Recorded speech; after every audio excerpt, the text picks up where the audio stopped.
Big Boss Malayalam season 7 live അപ്ഡേറ്റുകളിലേക്കാണ് പോകുന്നത്. ലൈവില് ക്യാപ്റ്റൻസി ടാസ്ക് ആയിരുന്നു നടന്നുകൊണ്ടിരുന്നത്. അപ്പോൾ പാവക്കൂത്ത് എന്ന് പറയുന്ന ഒരു ടാസ്ക് ആണ് ബിഗ് ബോസ് അവർക്ക് കൊടുത്തത്.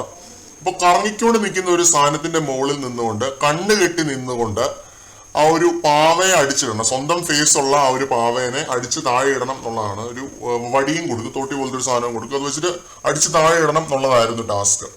അപ്പോൾ ഒരു സൈഡിലോട്ട് മാത്രം കറക്കണം എന്നായിരുന്നു ബിഗ് ബോസ് അനീഷിനോട് പ്രത്യേകം പറഞ്ഞിരുന്നത്. കറക്കാനാണ് പറഞ്ഞത്, പക്ഷെ അനീഷ് അത് രണ്ട് സൈഡിലോട്ട് വിട്ട് ആട്ടി. അപ്പോൾ അത് ആട്ടിയ സമയത്ത് എന്ത് പറ്റിയെന്ന് വെച്ച് കഴിഞ്ഞാൽ അതിങ്ങനെ പിടിച്ചു നിൽക്കാനായിട്ടൊരു ഹാൻഡിലും ബിഗ് ബോസ് കൊടുത്തിട്ടുണ്ടായിരുന്നു. ബേസിക്കലി മെറിഗോ റൗണ്ടിലൊക്കെ കാണുന്ന പോലത്തെ ഒരു ഹാൻഡിലും ബിഗ് ബോസ് കൊടുത്തിട്ടുണ്ടായിരുന്നു. ആ ഒരു ഹാൻഡിലും ഷാനവാസും കൂടി പടക്കമെന്ന് പറഞ്ഞ് താഴോട്ട് അങ്ങ് വീണു. അപ്പോൾ ടാസ്ക് നിർത്തി വെച്ചിരിക്കുവാണ്. ഇപ്പൊ ഈ നിമിഷം ലൈവില് ഈ നിമിഷം ടാസ്ക് നിർത്തി വെച്ചിരിക്കുവാണ്. ആ ഒരു പ്രോപ്പർട്ടി ശരിയാക്കി കഴിഞ്ഞിട്ട് ബിഗ് ബോസ് എനിക്ക് തോന്നുന്നു ക്യാപ്റ്റൻസി ടാസ്ക് വീണ്ടും റെസ്യൂം ചെയ്യുമായിരിക്കും. അപകടം സംഭവിക്കേണ്ടതായിരുന്നു, പക്ഷെ അപകടമൊന്നും സംഭവിച്ചില്ല. ടാസ്ക് നിർത്തി വെച്ചിരിക്കുവാണ്. അനീഷ് ഇപ്പോൾ പക്ഷെ ലൈവിനകത്ത് ഫുൾ സോറി ബിഗ് ബോസ് ഇങ്ങനെ റിപ്പീറ്റ് അടിച്ച് പറയുന്നുണ്ട്. പിന്നെ ഷാനവാസിന്റെ അടുത്ത് പറയുന്നുണ്ട്, ഷാനവാസിൽ നിന്ന് എന്ത് പണിഷ്മെന്റ് വേണേലും ഞാൻ സ്വീകരിച്ചോളാം എന്നൊക്കെ ഷാനവാസിന്റെ അടുത്ത് പറയുന്നുണ്ട്. ഇതിന്റെ പേരിൽ എന്നെ ജയിലിൽ വിട്ടാലും എനിക്കൊരു കുഴപ്പമില്ല എന്ന് അനീഷ് പറയുന്നുണ്ട്.